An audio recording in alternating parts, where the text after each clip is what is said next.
Hi, this is Injector Joanna. Before you see anything, I want you to forget for a moment how we usually think about lips. Because what I'm about to show you is not a technique tutorial. This is a process, the kind that people almost never show. In this episode, you'll be with me from the very beginning. You'll hear what I notice before I even touch the lips. You'll see what decides that some lips can be lifted and others simply cannot. And you'll understand why 2 identical milliliters never give the same result. I chose a patient who is not an easy case. These are lips that make you think. They make you slow down. They make you ask, what can I really do here, and what should I absolutely not do? We're about to start this process together step by step.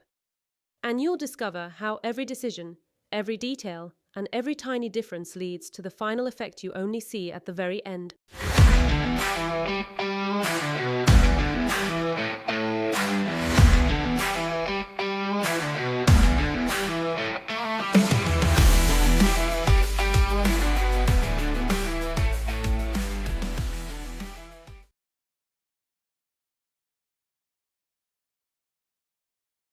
Now that you have the full analysis, proportions, height, compartments, and tissue quality, I can move to the summary, meaning the exact treatment plan.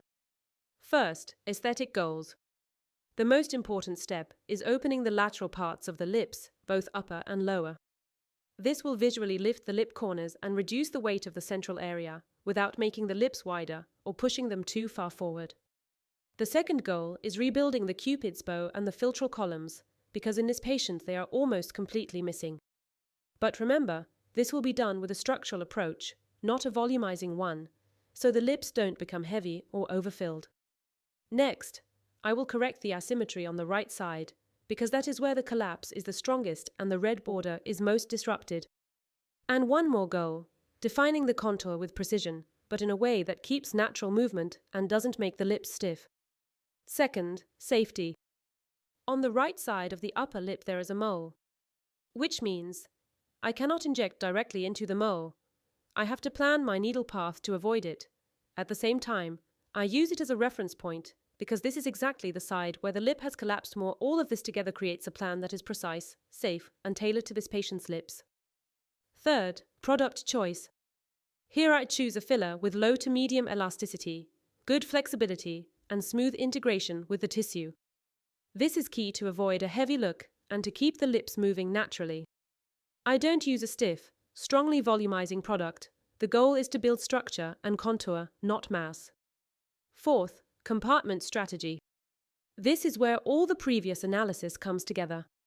Upper medial compartments, UL med, the UR med very small amounts, focused on structural support, no overfilling. Upper lateral compartments, UL lat, the UR lat gentle opening of the sides to visually lift the lip corners. Lower lateral compartments, LL lat, LR lat support to stop the red lip from rolling inward and to improve the lower lip line. Lower medial compartments, LL med, the LR med subtle asymmetry correction without adding bulk. And the final goal. I want these lips to look harmonious and natural with a slight opening of the sides. The Cupid's bow should be defined but subtle, nothing exaggerated.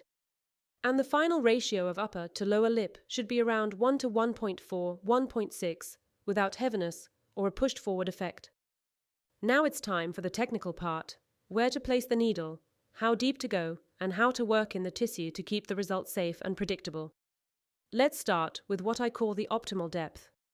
And remember one important thing, this depth can look slightly different for each patient. For this patient, the optimal level is when the needle sits in the middle of the red lip and the tissue moves evenly around the entire length of the needle. This means you don't feel strong resistance and you don't see a big bulge of tissue. When you lift the needle a little, the needle does not show through the skin. You should see a soft, even whitening on the surface. If this is what you see, you are exactly in the right plane. The needle should be placed with the bevel facing up. This gives full control over how the product spreads and exactly how much is delivered into each spot. Before we start with the actual injections, I want to show you something that will make working on the upper lip much easier. These green dashed lines you see on both sides act as boundaries for product placement. They mark the safe area where you can inject while keeping the natural shape of the lips. They also help you avoid the zone that can visually widen the upper lip or create unwanted folds and fine wrinkles near the corners. So in practice this means every injection in the upper lip should stop before these lines, never on them and never outside of them. In the video, I show exactly where these boundaries are on the patient. I start by checking the depth and the length of the injection path. The first injection is placed right at the lip border, and then I move backward along the same line while slowly depositing the product. In this case, I work side to side, first the Cupid's bow on one side, then on the other, keeping exactly along the contour. If you enjoy this content and would like to watch the full episode, register for free on VOD VIZMED Online and get monthly access to the latest knowledge based on research and real clinical work with patients. You'll find the link in the description and in the pinned comment. Additionally, with the code START, you can access your first month for a symbolic 2 in your local currency.